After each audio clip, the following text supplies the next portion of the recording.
Welcome back to Celebrity Radio. It's Alex Belfield talking to some of my favourite people and some of the world's biggest stars. And we have a man for you now who really is tremendous. Frank Marino has got this Divas show here at the Linq, and it is stunning, it is brilliant, it is entertaining, it's loud, and he joins us now. How are you? I'm great, and I just love that intro. When I say he, well, I mean it's really she at the moment. Yes, at the moment it's she. You know what? I spend 8 hours a day as a man, 8 hours a day as a woman, and 8 hours a day sleeping, so I am completely divided equally. Do you know what? I saw you first, and we first spoke, I think, 10 years ago, something like that. And there you were, I think, at the Riviera. And it was a nice show. It was a cute show. But since you've come here to the Linq, it's enormous. I mean, the stage is big, the sets are big, the lighting's amazing, and the PA is really fantastic. Well, I'll tell you what. When I left Linq after 25 years at the Riviera, we opened Divas here at the brand new Linq Hotel in Las Vegas. And now I'm the producer as well as the star of the show, so I wanted to make it fantastic. So I promised myself I would never rely on my laurels and always just keep adding. And, you know, if everything looks good, I don't care. I'll fix a prop or I'll add something, but it's always new. So we get so much repeat business that I just keep it going. Do you know what's great as well? It's so slinky, this show, and let's face it, it could be a car crash because there's so many elements to it. You've worked really hard, haven't you, so that this all comes together and everything flows and it feels like a fast-paced show. Yeah, you know what? I sort of feel like an ice skater where you go and practice and practice and practice just to have that hour-and-a-half performance just be spectacular when people come see the show. And I guess any show that looks effortless, when you finally watch it, you know they've put the work behind it. And again, your costume changes are incredible. We should say you come on and do comedy in the beginnings, do stand-up, which is fantastic. It's hysterical. A little bit filthy, but we need that. It's a 10 o'clock show in Vegas, so that's fine. And it's sort of Joan Rivers that you pay tribute to and homage to. And, of course, we have lost a legend this year. She was fabulous. It was just a shock for me because it shouldn't have happened, first of all. But it did, and we lost a legend, an icon, like you said. I was lucky enough to be invited to the funeral. And out of respect, I was going to take the Joan Rivers portion out. But Melissa herself said to me, if anybody would want you to continue, it's my mom.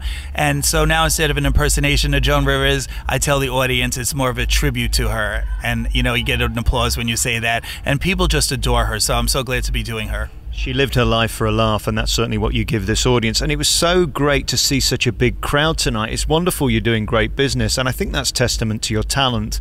There's a segment in the show when you talk about your achievements, and it is astonishing. Could you do that bit for us now? I mean, you're the longest serving headliner in Las Vegas. You've been doing it 372 years. How long? I'm doing it 29 years, will be 30, September 18. We've done over 25,000 shows because when we started it was 3 shows a night for like 25 years. 10 million people have seen the show, and I've changed costumes because I changed 17 times a night, over 400,000 times. And I make a joke, I say, I think I've taken my clothes off more times than Lindsay Lohan. What is it like being you? Because, I mean, you do live this strange life where one minute you are Frank and then the next minute you're this diva on stage and you're owning it and you're courageous. It must be odd sometimes when you look in the mirror because you are two very different people. Yeah, it's really strange. You know, during the day, I'm me, and I do all my paperwork like anybody else, and I get everything ready for the show and any rehearsals. And then we come and you dress up like your favorite diva or superstar, and then you do the show. So it's like, you know, people treat you different ways too, being male and female. I could actually, you know, come out and say I get treated one way as a female and I get treated another way as a male. So I can say sometimes it's, you know, men have a better upper hand sometimes, but the women, you know, get treated spoiled more than the men would be. Aside from the glamour and the frocks and all these wonderful costumes, you're an amazing comedian. Your timing is just splendid tonight. I mean, you did this opening routine. It's probably 20 minutes long, and it was flawless the way you did that. I wonder whether you ever get bored doing it, because 29 years doing a show is a long time. Well, I'll tell you, that's the nicest thing you could say to me, because everybody does leave and say what beautiful gowns or what beautiful show, and it is, and the other people, I'm not talking me, I'm talking about the other cast members, but what's really hard for me is the comedy,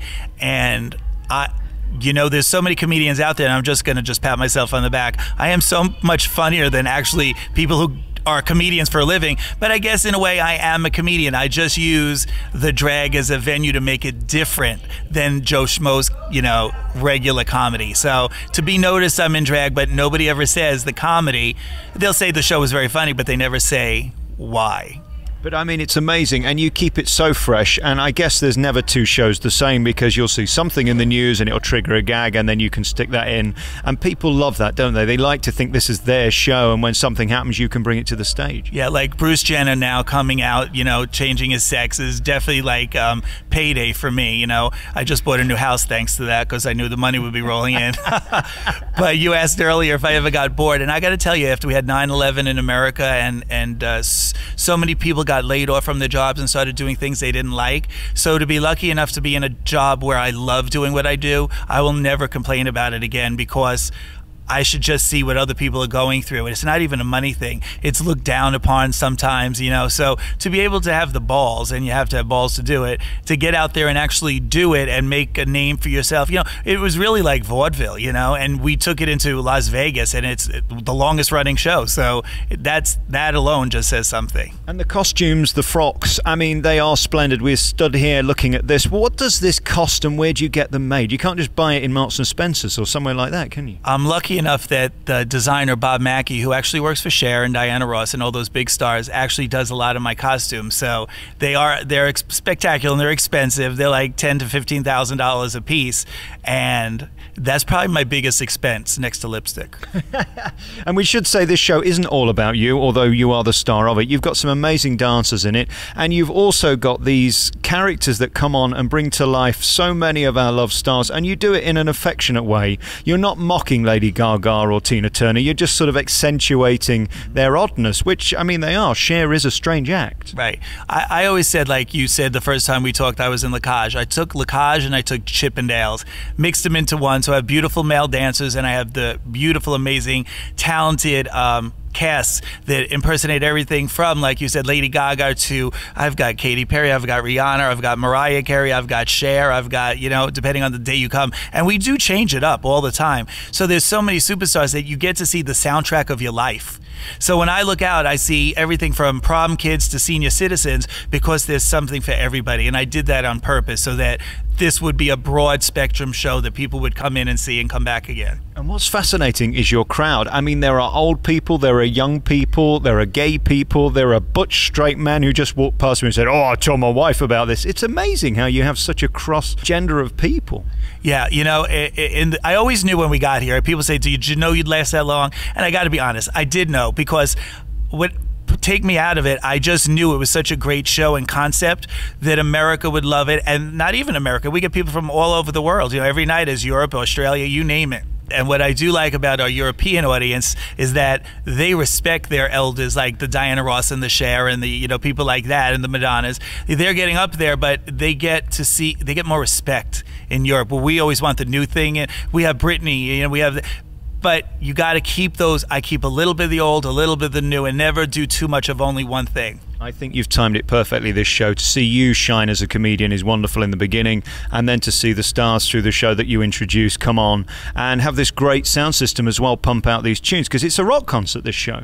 That's what it is. Actually, it's just one big party. People go to other tribute shows, you know, see like 2 or 3 characters. We do 17 characters a night, and if there's somebody on that you don't particularly love, there'll be somebody next that you probably do love, because we just pick the best stars out there, and we just do their most fun music. And, you know, everybody's tapping their foot and, you know, banging on the table, doing some table dancing, you know, and we have just as much fun as the audience does, and I guess that shows some nights. And you do come amongst us. I mean, we can be part of the show if you're lucky. Yes, and I tell you what, some of the characters come into the audience and people get to see them up close and still go, "Oh my God, I can't believe that's a man."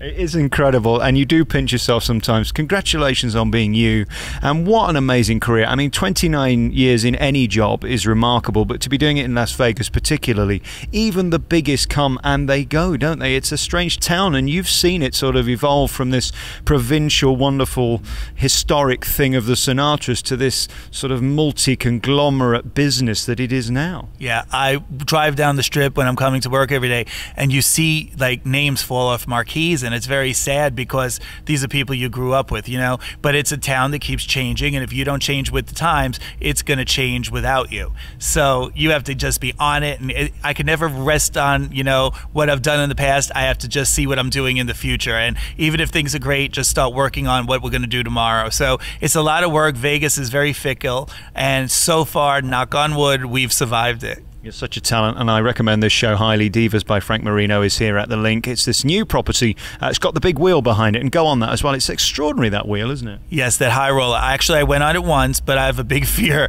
to be on it, and God forbid you have to use the restroom. You're going to have to jump out, and you got no other choice. So I did it the one time for my promo picture, but everybody loves it. They're having a great time on it, and that's the way you get to be noticed, because all I have to say is, like you just did, it's the big high roller Ferris wheel. You can't miss us. And again, scale in Las Vegas. It doesn't look that big, but when you get on it, it really is enormous. It is the best way to see the city. If you want to see the whole thing in one shot, you don't have to spend the money on those helicopters. This thing will take you high enough that you see it all. Thank you so much for your time today. Congratulations on this amazing year. 30 years in show business is fantastic, and to do it here in Las Vegas is a true testament to your talent. Great to talk to you again. Thank you. It was great being here.